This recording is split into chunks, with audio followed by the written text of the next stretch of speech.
Hey guys, welcome back to my YouTube channel.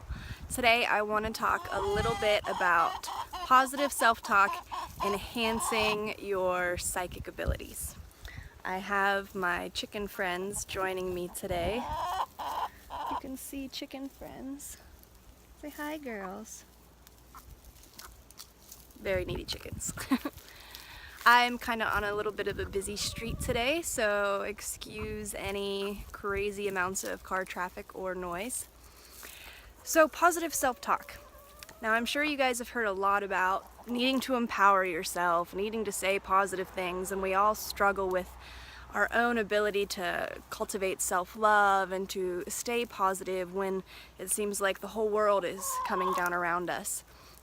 Now, a huge part about your self-talk is the word within you, how you communicate with your higher self to bring your higher self more down within this body, within this level of God consciousness. So, as a belief system, your word is your belief, the things and the stories that you manifest and cultivate, the things that you believe about yourself. So I really wanted to touch base about these stories and how it can generally apply to your life, your overall well-being, the things that you manifest, but also how really continuously being proactive about your positive self-talk can also enhance psychic abilities. There's many different techniques and forms similar to going into guided meditations or self-hypnosis to really support the visions that you see about yourself, to cleanse out the negativity. The approach that you have is one of the most important things. So you want to communicate with yourself as if it's somebody that you're completely infatuated and in love with. You want to really not just look in the mirror and say, hey, I'm gorgeous today, or I feel good, but you really want to sink in with it, to make it a belief system, to cultivate what you plan to do that week, that month, is all based around how you're feeling in those few moments in that day and how the future reacts to the vibrations you put out. So with positive self-talk, it comes down to really being one with yourself more in a beautiful way, where when a story pops up in your mind or you get distracted by this soap opera that's happening around you, or you're not feeling all about yourself that day and the insecurities come up, you can actually become more aware to take a step back in that moment and say or do or cultivate a thought form or a process that supports something more empowering, more beautiful. We instantly just want to get down on ourselves. We have this resistance, and I think it's part of how we've been conditioned. We expect different things. We've had belief systems that have already been put into play, from politics to your teachers to your parents to the neighbors next door. Everybody's got a different perspective of how things should be. And this is my perspective. In the sense of living a more purified life where you feel whole within yourself.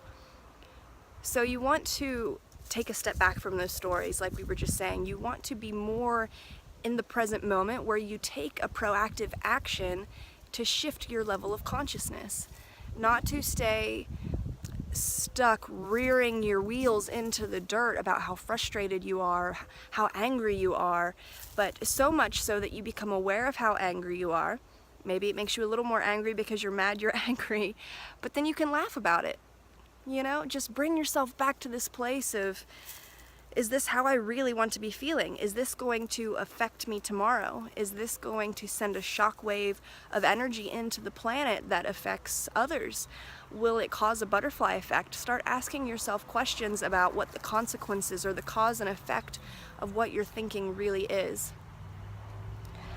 There is a full moon coming up in the next 2 days, and I will touch back later to talk about what the full moon has going on, what it symbolizes this month, and how this full moon also supports your positive self-talk, how you cultivate the life around you, the relationships you build with people, how you call money into your life, how you see money, but ultimately what you want for yourself, not even how you plan to be the best that you can be for other people, but how you can be the best you can be for you, and how being the best you can be for yourself is the best thing for other people. So with that, I want you to take time to really delve deep within yourself and your internal reflection. You don't have to go run off right this moment and take deep breaths and meditate, although that is equally as important. But even just to analyze the things that you've been thinking and feeling about yourself even today and the last few moments, and how you can rewrite or flip that sentence, that storyline, to be more something powerful within you that's going to manifest some epic miracle or change the next day. Even if it's the simplest and small sign of change, it is one huge step into really cultivating a whole life based around how you communicate with yourself, with the universe around you, and with others. So stay positive, feel vibrations through the earth, call in your God consciousness, and be one with yourself in a loving way. And with that, peace. I hope you guys have a good weekend and enjoy the vibrations of the moon.